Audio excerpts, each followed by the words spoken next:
The NHL Draft Lottery has taken place. Some say it was brilliant. Some say it was the stupidest thing they've ever seen. Which was it? Let's dive down that rabbit hole.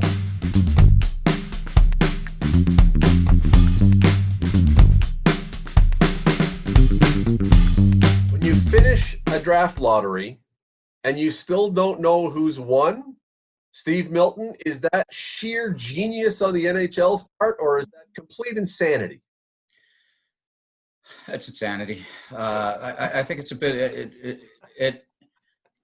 I agree with Brian Burke. He called it a disgrace, and I think it is. Yeah, maybe you stretch things out a little bit, and you're trying to. I can't imagine the arguments that went in behind things. This is what happened when you get the actual sports people rather than the business people involved in a lot of the discussions. And you see it in every sport when, like if general managers get together in football, it's way different than, say, if the PR people and the owners had been the ones always, making it the decisions. And I realize that the owners have to sign off, and then they're the board of governors makes the decisions. But it comes across as almost useless. And the potential, of course, all we're seeing here now is the potential is who fills those two empty spots, and people are going crazy, and they should.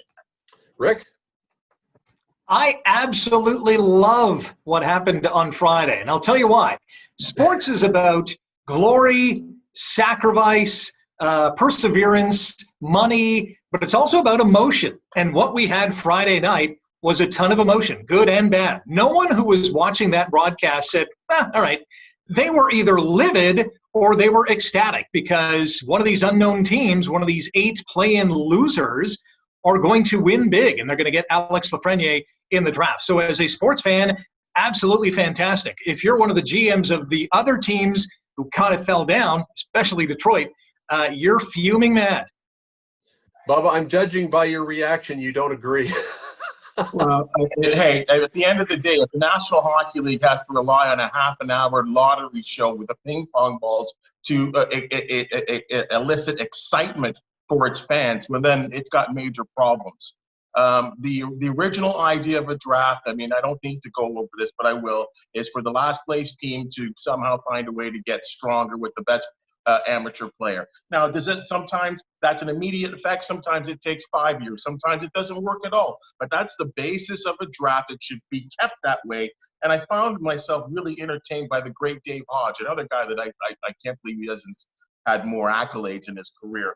A placeholder team winning the NHL Draft Lottery is like a seat filler winning an Oscar. I'm so with that. To me, it makes absolutely no sense. And the way this has been crafted, and I know it's a special year, but even more of a year where these bottom teams deserve the first overall pick. In the years that they've been doing this thing, when the Sabres got robbed of Connor McDavid, they had a 20% chance of winning this. Now in these new adjusted rules, the Detroit Red Wings, who had the lowest points percentage of all teams in the last 20 years, I believe, they had 18.5%. That's not good enough for a team that had 17 wins. I'm sorry, this is a joke. First of all, I don't understand the thinking behind this. The 24 teams get into these new playoffs, playdowns, right? Why are there more than 7 teams that are allowed to be in this? Why not just say the teams that are in the playoffs don't get in the draft, and the teams that what is so complicated about this? Why do you need to complicate this issue? Why do we always need to complicate everything? It's incredibly simple. Keep it simple. Complication almost never makes anything better. Almost. That's what happens. That's why I said behind the scenes, it must have been incredible to hear this, because you often can't see the forest for the trees if you're in there. To your point of simplification, Scott, 8 teams got a chance, or a bunch of teams got a chance to be in the playoffs that if they'd actually done it, like, let's just cut it off as to the 16 who would have been in there, they already got a break. Right? And you could argue that the 25th, 26 teams that might have come up into 24th, if there'd been one or 2 more games, or 3 more games, or 4 more games, or whatever it is, and you could see it all the way down the standings that way, they could make that argument too. It just seems so simple to say these 7 have the top chance, and the best that anybody else can do percentage-wise other than them is 8th highest chance at it. It just Anybody want to offer any kind of guess on the reaction around the NHL if Edmonton wins? Man, I can't. No, people will jump out of their basement window if the Oilers win another draft lottery. Listen, there's two things to this. Number one, these play-in series are not considered playoff games. So the 8 losers will make plus. The 8 winners will advance to the postseason. So these other 8 teams would have generally been in the lottery, and they would have much less of a chance to win that draft lottery. That's really the curveball in this whole scenario, is these 8 teams had a better chance than they would normally have. Now, if this season doesn't conclude or doesn't continue, the bottom 4, which includes the Montreal Canadiens, will have a shot at that number 1 pick. And if you're a Habs fan, looking at Lafreniere, you are licking your chops because, number one, you have a top-flight forward. You have your face of the franchise instantly. The other point I want to make is this is marketing brilliance, kind of by accident, because the NHL has a story to tell over the next couple of weeks, other than COVID-19 testing and training camps and whatnot, is which team is going to win this pick and what will they do with that pick. It's by accident, but it's great marketing. Rick, it's all false. It's all pre-production. It's all made up. It's all twisting of the rules for excitement of the game. The game is the excitement. And I know, to your point, and I know the National Hockey League have been going out to tell everyone that this play-in qualifying series is not a playoff. But I'm sorry, anytime that it's a 2 of 3, 3 of 5, or 4 of 7, it's a playoff, right? And when we watch this and we all sit down and watch it, we're going to feel like we're watching the playoffs. They have really found a way to find false excitement, in my opinion here. Again, to Scott's point, this is a simple process. It's the draft. It's a draft lottery show. It shouldn't have, the drama should it have been Ottawa or should it have been Detroit that get this pick? All right? To have an 18.5% opportunity at getting the first overall pick, and in this case, we believe is going to be a generational player for the next 10 years, to me. To tinker like this, to me, is absolutely a pre-production, and it doesn't need to be that way. So let me ask you this. Would your opinion, both Stephen and Bubba, and maybe even you, Scott, would your opinions change if this Team E, placeholder Team E, got the 6th overall selection or the 3rd overall selection? Because it's number 1, do your opinions differ at all? It exaggerates. It just exaggerates it. Yeah. I don't think they should have been included. I think I think this is a simple thing. You just take the 5 worst teams in the league based on their points percentage or based on their wins totals, however you want to do it, and have a draft lottery. Or do you even need a draft lottery? You mean the most exciting draft in pro sports, in my opinion, is the National Football League. That's the one we all sit there and watch for 3 hours and listen to all the hype for months and months and months. The National Football League don't have to make this crap up. All right? Because, Bubba, the National Football League has guys in the draft sitting on a toilet while the Tennessee Titans are making their – well, that's what we're going to watch. Steve, There's your drama. One of the things about this, the whole point of a draft lottery, theoretically, is to end tanking. You don't want teams that are going to tank, and so we're going to prevent you from getting the first overall pick you don't automatically get it if you finish last. The way they've done this now with this placeholder, are you not in some ways almost encouraging it? Because now the Toronto Maple Leafs and Columbus are in a series. Toronto goes down 2-0 in the best of 3 play-in series. Just look at this and say, man, we're not going to win this. We're not going to go on in the playoffs. We're better off to just take our shot at the draft lottery. Well, players won't do that, and guarantee that. And the players are on the ice, and the coaches won't do that. That said, it doesn't mean doesn't mean they don't lose the 3rd game, and then you're open to that kind of perception. But you're hitting on something here, which is you can't really have both ends of this stick. If you have this kind of lottery because people do that, then you can't discount what you just said, right? So you can't have both of them you have to have both of them or none of them. And I think it doesn't say much about ethics in the sport, but that's the way it is of people tanking. It's really hard to tank, but we know Buffalo did it pretty well. Well, and we have I remember doing a story with, Mike Bullard that coaches Caledonia junior season. Well, he was in the room when Pittsburgh was basically told to tank by their GM, and their coaches and their players are going crazy. Right. And he got benched a lot, and he was a 50-goal scorer. He got benched a lot in the final week. And he said that on the record a few times in the spec and in other places.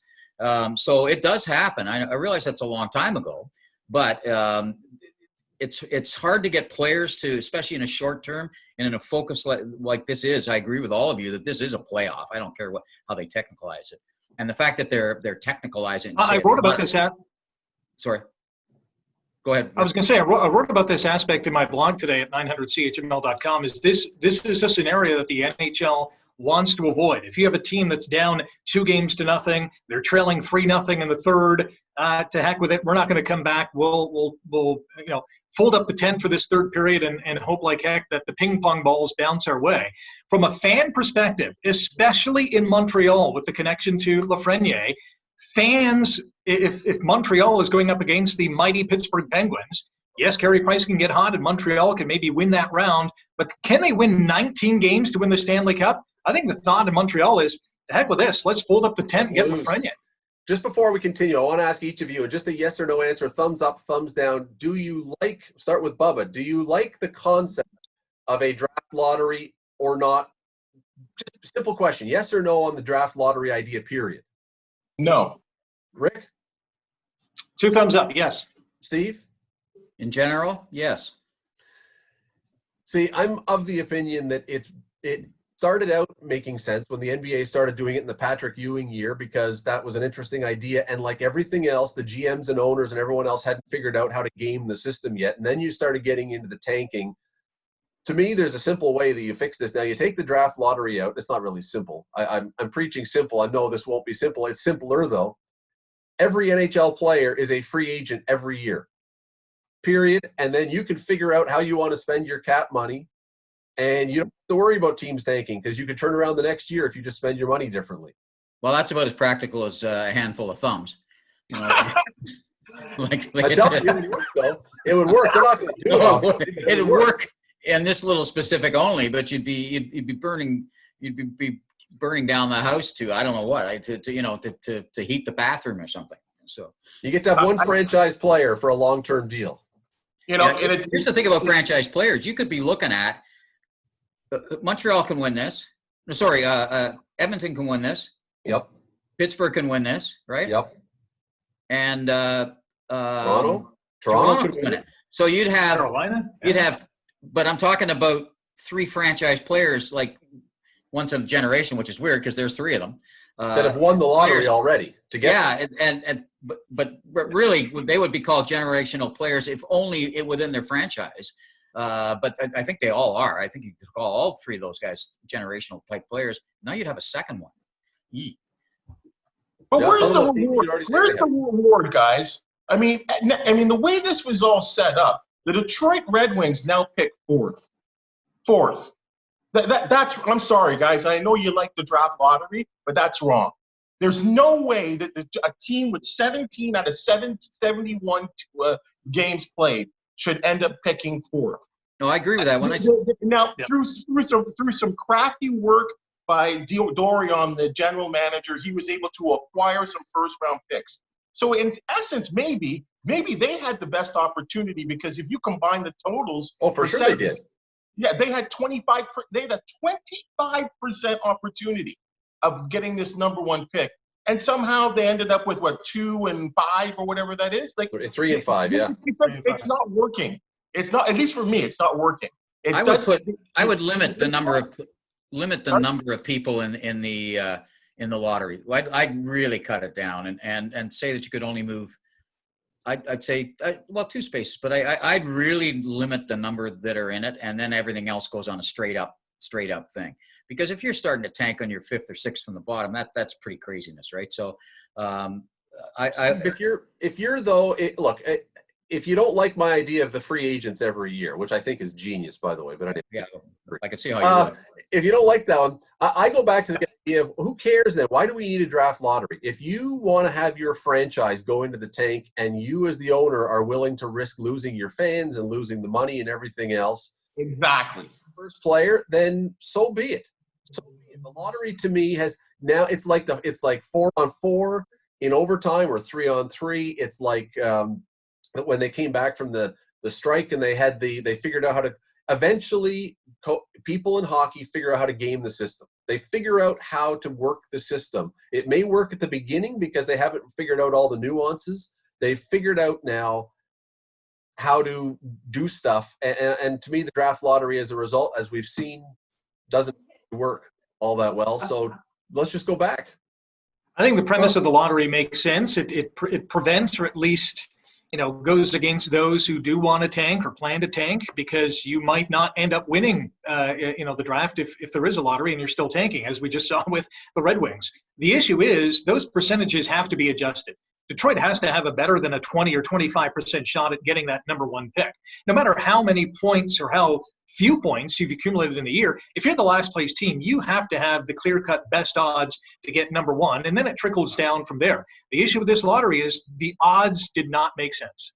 You're right, and I would make it. I don't think the difference between 1 and 2 has to be it's great. The Right. 31st and 32nd, because quite often they're from the other conferences, right? So you. But I would think after 2 from 3, 4, 5, 6 for sure, and make a change, or limit the numbers in which that you're actually in the lottery, whether however if it's 4 or something like that, because most years there isn't really a generational player, but there's lots of players who can change you around within a year or two.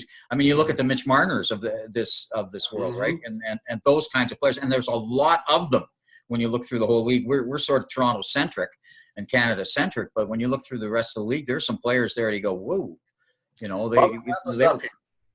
Final thought to Bubba O'Neill. I just, I'm listening to you guys talking about the percentages, and it just, it bothers me. Like it's like one big gadget game. It's like a toy. It's like, again, a pre-production for the TV show to raise excitement. I mean, this draft concept has been going on for long before any of us have been watching sports, for hundreds, for 50, 75, 100 years. Why did we have to play around?